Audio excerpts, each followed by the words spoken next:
मित्रों, गौतम बुद्ध के जीवन से संबंधित इस कहानी से जानिए, क्या ऐसा सभी के साथ होता है? मित्रों, एक दिन सिद्धार्थ ने अपने सारथी छंदक को नगर भ्रमण के लिए चलने को कहा। छंदक ने तुरंत राजकुमार के प्रिय घोड़े कंथक को तैयार किया। उस पर राजकुमार को सवार कराकर वह नगर भ्रमण के लिए चल पड़े। राजा शुद्धोधन ने ऐसा प्रबंध कराया था कि राजकुमार को मार्ग में कोई करुणाजनक दृश्य न दिखाई दे, ताकि उनके मन में विरक्ति की भावना उत्पन्न हो। जिस मार्ग से उन्हें जाना था उसे स्वच्छ करके सजाया गया था। उस मार्ग पर दोनों ओर सुंदर सुंदर लड़के लड़कियां खड़े किए गए थे। जब सिद्धार्थ उनके पास से गुजरते तो वे उन पर फूल बरसाते। कहीं दुख या कष्ट का नाम भी दिखाई नहीं दे रहा था। राजकुमार सिद्धार्थ भी उस समय प्रसन्न दिखाई दे रहे थे। एकाएक उनकी दृष्टि कहीं दूर उठ गई। एक झुकी हुई कमर वाला वृद्ध व्यक्ति उन्हीं की ओर चला आ रहा था। उसका मुंह झुर्रियों से भरा हुआ था, आंखें अंदर को धसी हुई थी, हाथ पैर कांप रहे थे। वह लाठी का सहारा लेकर बड़ी मुश्किल से चल पा रहा था। जरा उधर देखो छंदक, सिद्धार्थ ने उस वृद्ध की ओर संकेत करते हुए कहा। उस आदमी की ओर जिसकी कमर झुकी हुई है, मुझे बताओ कि उसे क्या हो गया है। वह इतना असुंदर क्यों है? वह ठीक से चल क्यों नहीं पा रहा?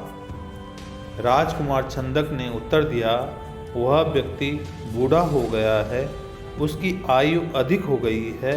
अधिक आयु हो जाने पर व्यक्ति ऐसा ही हो जाता है। तो क्या आयु अधिक हो जाने पर मैं और यशोधरा भी ऐसे ही हो जाएंगे? सिद्धार्थ ने चिंतित स्वर में पूछा। हम भी बूढ़े हो जाएंगे? हम भी असुंदर हो जाएंगे? क्या हम भी ठीक से नहीं चल पाएंगे? सच यही है राजकुमार, छंदक ने उत्तर दिया। ऐसा सभी के साथ होता है। बूढ़ा हो जाने पर मनुष्य की यही दशा हो जाती है। शरीर इसी प्रकार कमजोर और असुंदर हो जाता है। सिद्धार्थ की सारी प्रसन्नता छूमंतर हो गई। उन्होंने छंदक को महल लौट चलने की आज्ञा दी। जब सिद्धार्थ अपने महल पहुंचे तो उन्होंने यशोधरा को अपनी प्रतीक्षा करते हुए पाया। उन्हें उदास देखकर यशोधरा ने पूछा, क्या बात है स्वामी, क्या आप थक गए हैं? नहीं यशोधरा, सिद्धार्थ ने एक लंबी सांस लेकर उत्तर दिया, मैं थका हुआ नहीं हूँ। बात यह है कि आज मैंने एक ऐसे व्यक्ति को देखा जो बहुत कमज़ोर था। उसका पूरा शरीर कांप रहा था, उसकी आंखें झुकी हुई थी और वह असुंदर हो गया था। छंदक कहता है वह बूढ़ा हो चुका है। बूढ़ा हो जाने पर ऐसा ही होता है। यह देखकर मेरा मन उदास हो गया है। इस प्रकार तो मेरी दशा भी आगे चलकर ऐसे ही हो जाएगी। आप व्यर्थ ही दुखी हो रहे हैं, यशोधरा ने कहा। छोड़िए इस बात को, आप अपने मनोरंजन कक्ष में जाइए। पिताजी ने आपके मनोरंजन के लिए खास नर्तकी और गायिका को बुलाया है। आप वहां जाकर मनोरंजन कीजिए, आपकी सारी उदासी दूर हो जाएगी। यशोधरा की बात मानकर सिद्धार्थ मनोरंजन कक्ष में चले गए। वहां नर्तकी और गायिका ने अपनी कला का भरपूर प्रदर्शन किया। उन्होंने सिद्धार्थ की उदासी को दूर करने का पूरा प्रयास किया, लेकिन सिद्धार्थ की उदासी दूर न हुई। उनकी आंखों के सामने रह रहकर वही वृद्ध व्यक्ति घूम रहा था जिसे उन्होंने मार्ग में देखा था। वह बार बार यह सोच रहे थे कि क्या बूढ़ा होने से बचने का कोई उपाय नहीं है। कुछ दिनों बाद अचानक सिद्धार्थ ने पुनः भ्रमण की इच्छा व्यक्त की। इस बार छंदक एक रथ सजाकर ले आया। रथ पर सवार होकर सिद्धार्थ पुनः नगर की ओर भ्रमण की ओर चल पड़े। इस बार छंदक पूरा प्रयास कर रहा था कि राजकुमार को कोई करुणाजनक दृश्य दिखाई न दे, लेकिन जो होना होता है वह होकर ही रहता है। मार्ग में सिद्धार्थ को एक रोगी व्यक्ति दिखाई दिया। वह रोग के कारण कराह रहा था। सिद्धार्थ ने तत्काल रथ रुकवाया और छंदक से पूछा, इसे क्या हो गया है? यह इस प्रकार कराह क्यों रहा है? छंदक ने उत्तर दिया, इसे रोग ने घेर रखा है। यह रोग के कष्ट को सहन नहीं कर पा रहा है, इसी कारण कराह रहा है। परंतु इसे रोग ने क्यों घेर लिया? सिद्धार्थ ने आश्चर्य से पूछा। छंदक ने उत्तर दिया, रोग तो बड़े बड़े स्वस्थ व्यक्तियों को भी घेर लेते हैं, उन्हें भी रुला देते हैं। इसमें आश्चर्य की कोई बात नहीं है। अपने जीवन काल में कोई ना कोई रोग लगभग प्रत्येक व्यक्ति को हो जाता है। ओह, सिद्धार्थ बड़बड़ाए, तो रोग भी मनुष्य को कष्ट पहुंचाते हैं। इनसे भी मनुष्य नहीं बच सकता, मैं भी नहीं बच सकूंगा। जब मुझे भी कोई रोग हो जाएगा तो मैं इसी तरह दर्द से कराहूंगा। छंदक ने रथ को आगे बढ़ाया। थोड़ा आगे चलने पर सिद्धार्थ को एक शव यात्रा जाती हुई दिखाई दी। उन्होंने पुनः छंदक से प्रश्न किया, यह कैसा दृश्य है? 4 व्यक्ति अपने कंधों पर किसे लेकर जा रहे हैं? इनके पीछे कुछ लोग रोते हुए क्यों जा रहे हैं?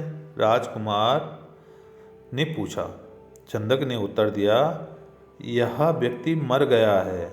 यह चारों इसके संबंधी हैं। ये इसके शव को उठाकर शमशान में ले जा रहे हैं। जो पीछे पीछे रोते हुए जा रहे हैं वे इसके कुटुंब के लोग हैं। शमशान में इस मृतक शरीर को जला दिया जाएगा। यह व्यक्ति मर क्यों गया है? सिद्धार्थ ने अगला प्रश्न किया। छंदक ने कहा, मृत्यु इस संसार का एक अटल सत्य है। मृत्यु ने आज तक किसी को भी नहीं छोड़ा है। कोई भी व्यक्ति किसी भी समय मर सकता है। यह सुनकर सिद्धार्थ का दिमाग घूम गया। वह ठंडी सांस लेकर सोचने लगे, क्या इसी को जीवन कहते हैं, जिसमें मनुष्य को तरह तरह के रोग घेर लेते हैं, जिसमें कभी भी मृत्यु का आगमन हो सकता है। मनुष्य जब बूढ़ा हो जाता है तो वह दुर्बल और असहाय हो जाता है। उसके शरीर को जलाकर भस्म कर दिया जाता है। क्या जीवन के इन भयानक दुखों से छुटकारा नहीं मिल सकता? इसका कोई तो उपाय होगा। सिद्धार्थ मन ही मन ऐसा सोच रहे थे कि तभी उन्हें एक सन्यासी दिखाई दिया। उसने भगवा वेश धारण कर रखा था। साधना और तपस्या के कारण उसका मुखमंडल चमक रहा था। उसके ओंठ मुस्कुरा रहे थे। सिद्धार्थ को वह संसार का सबसे प्रसन्न व्यक्ति दिखाई दिया। उन्होंने पूछा, छंदक, यह स्वस्थ और तेजस्वी व्यक्ति कौन है? छंदक ने उत्तर दिया, यह एक सन्यासी है। इसने संसार के सभी सुख त्याग रखे हैं। जिसने संयम द्वारा अपनी इंद्रियों को भस्म कर रखा है या अपने ईश्वर की तपस्या साधना करता है, इसलिए यह स्वस्थ, निरोग व सुंदर है। तपस्या के कारण ही इसका मुखमंडल चमक रहा है। सिद्धार्थ को जैसे अपने सभी प्रश्नों के उत्तर मिल गए। वह एकदम शांत हो गए। उस सन्यासी के दर्शन मात्र से ही उनके मन का सारा क्लेश दूर हो गया। उन्होंने मन ही मन सोचा, रोग, बुढ़ापा तथा जन्म मरण के कष्ट से छुटकारा पाने का उपाय संयम, त्याग तथा तपस्या है। जीवन का सार सत्य की खोज करना है। संसार के सभी सुख नकली हैं। मैं अब इन झूठे सुखों में कभी नहीं फंसूंगा। मैं उस तेजस्वी सन्यासी की तरह बनूंगा। रथ अपने पूरे वेग से दौड़ता जा रहा था और उससे भी अधिक वेग से दौड़ता रहा सिद्धार्थ का मन। उसे बार बार उस सन्यासी का ध्यान आता था। उनके मन में विरक्ति की भावना बढ़ती ही जा रही थी। जब सिद्धार्थ राजमहल में लौटे तो उन्हें एक शुभ समाचार मिला। यशोधरा ने स्वस्थ व सुंदर पुत्र को जन्म दिया है। दास दासियों ने सिद्धार्थ को घेर लिया और उन्हें बधाइयाँ देने लगे। उन्हें यह आशा थी कि सिद्धार्थ से उन्हें पुरस्कार मिलेगा, लेकिन सिद्धार्थ पर इस शुभ सूचना का कोई प्रभाव दिखाई न दिया। चारों ओर हर्ष का सागर लहरा रहा था। पूरे राजमहल में बधाइयों के स्वर गूंज रहे थे। वहाँ राजा यशोधन व रानी प्रजावती तो प्रसन्नता से पागल हुए जा रहे थे। वे बधाई देने वाले को मुंह मांगा पुरस्कार दे रहे थे। कपिलवस्तु में नए राजकुमार के जन्म लेने के उपलक्ष्य में नाच गाने व उत्सव होने लगे, लेकिन सिद्धार्थ को उनमें कोई रुचि न थी। वह उदास अपने भवन में घूम रहे थे। उनके मन में संघर्ष चल रहा था। वे किसी भी उत्सव में सम्मिलित नहीं हुए। अपने नवजात पुत्र से भी मिलकर सिद्धार्थ को प्रसन्नता न हुई। उनका मन सब कुछ त्याग कर शांति व सत्य की खोज करना चाहता था। एक रात आषाढ़ की पूर्णिमा का चंद्रमा पृथ्वी पर अपनी शीतल चांदनी बिखेर रहा था। राजभवन में यशोधरा अपने पुत्र को छाती से लिपटाए सुख की निद्रा सो रही थी।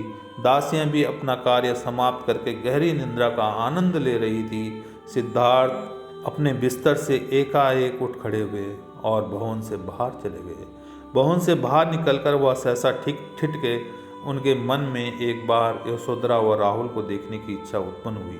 वह वापस जाने के लिए मुड़े, परंतु जिस प्रकार कोई सर्प अपनी केंचुली का उतार कर उसकी ओर नहीं देखता, वैसे ही सिद्धार्थ ने भी अपने मुंह को एक ही झटके से त्याग दिया। धीरे धीरे चलते हुए सिद्धार्थ वहां जा पहुँचे जहां उनका सारथी छंदक सो रहा था। सिद्धार्थ ने उसे जगाया। छंदक ने चौंक कर अपनी आंखें खोली। वह निकट बंधे कंथक घोड़े ने भी हीन नहाकर सिद्धार्थ की ओर देखा। राजकुमार छंदक ने नम्रता से आश्चर्य से कहा, आप और यहाँ? वह भी रात के इस समय सब कुछ ठीक तो है ना? छंदक बोला। सिद्धार्थ ने आदेश दिया, तुरंत रथ तैयार करो, मैं इसी समय राजभवन से बाहर जाना चाहता हूँ। छंदक ने ध्यानपूर्वक सिद्धार्थ की ओर देखा। वह कुछ पूछना चाहता था, परंतु पूछने का साहस न कर सका।